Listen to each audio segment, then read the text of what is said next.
G'day and welcome back to Australia's best classic Mini YouTube channel. On this episode, I'm going to show you how to change a set of rear wheel cylinders on your classic Mini.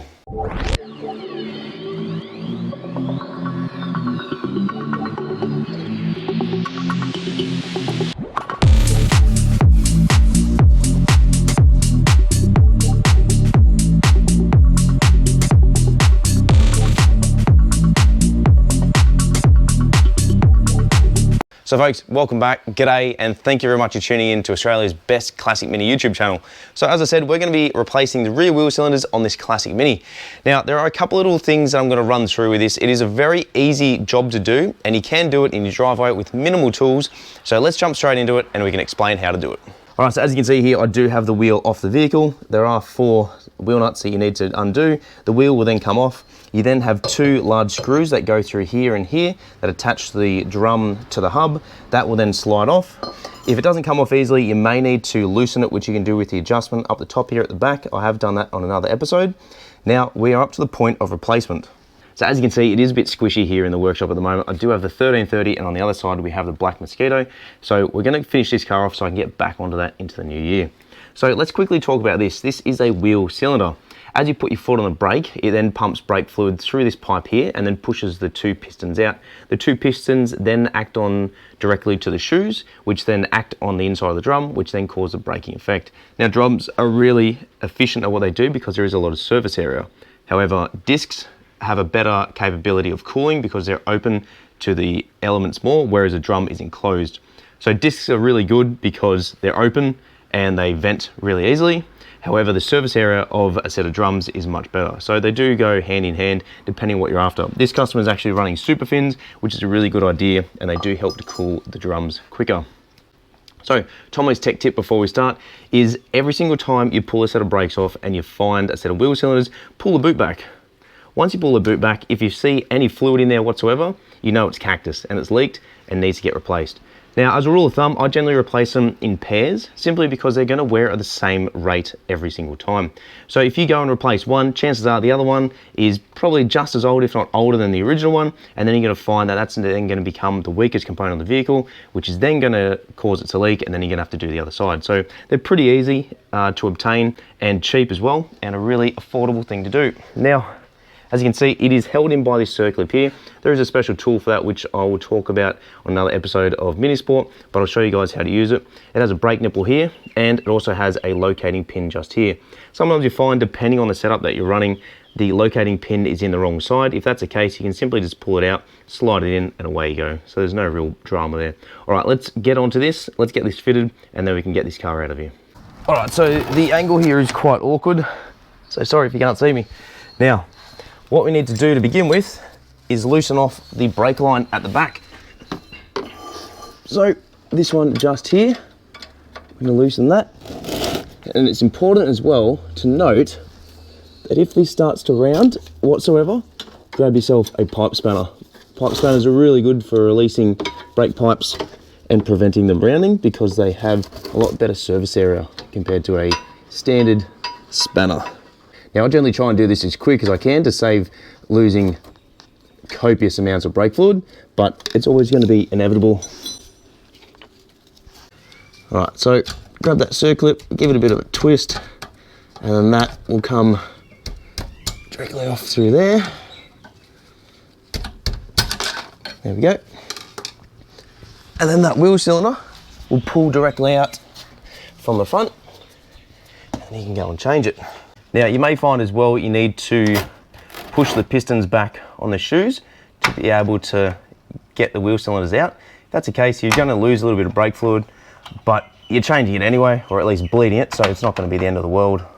Sometimes as well you find when you go to remove it, you won't be able to because the brake nipple will be in the way. If that's the case, then you do need to remove it prior to trying to take the wheel cylinders out. Now, some of the old brake nipples are of different sizes, but from memory, this should be a 7mm nipple. If it's not, you'll find it'll be Imperial. Now, keep in mind as well, when you're doing this, you are losing brake fluid at the same time. So you need to ensure that not only do you do this job quickly, but also keep an eye on the brake fluid level whilst carrying out this repair. Okay, once it's off, you can then pull the wheel cylinders out. Now hopefully you can see this, but essentially they have two different locations for the pin that is just here. So this one is on the bottom left, and whereas this one is on the top right. So we know A, it's upside down, but B, also that it is on the opposite side. It's not the end of the world. You just need to grab yourself a pair of pliers, pull it out, and then either swap it over the other side, or you can refit it like that. So reverse is the exact same as removal, just in the opposite way. Make sure that both of the shoes are lined up properly inside the wheel cylinder. Refit it inside the backing plate.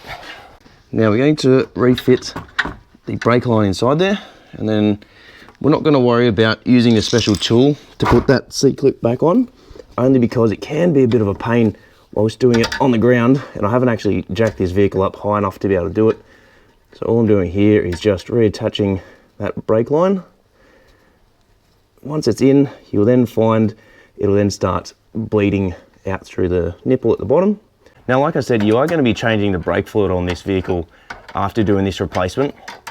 And by the look of the fluid, it's probably overdue. So it's probably a good thing that we've actually gone and done this repair to make sure that not only is it going to stop properly, there's also not going to be any leaks, but also the serviceability of the vehicle is maintained.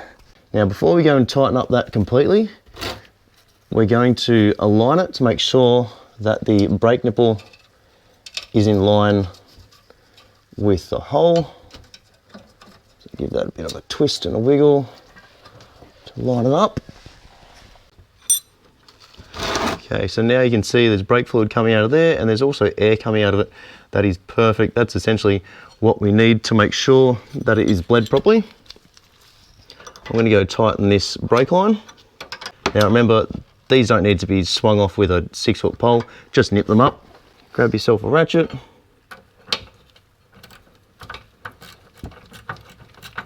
Nip that up. Once you're happy with how tight that is, you can then go and put the Circlip on the back of it. All right, so like I said, there is a special tool you can use to be able to refit the Circlip to the back of here, but because it is in a bit of a pain of a spot and I don't have the accessibility because I didn't jack the car up high enough, it's just going to be a little bit difficult. So you can do this a couple of different ways. You can do it beforehand, before putting the wheel cylinder in. You can use the tool to squash it on, or you can just kind of squish it over the end of the ribs. So generally what I like to do is just give it a couple of shoves like that. When it's in the right position, it'll go on.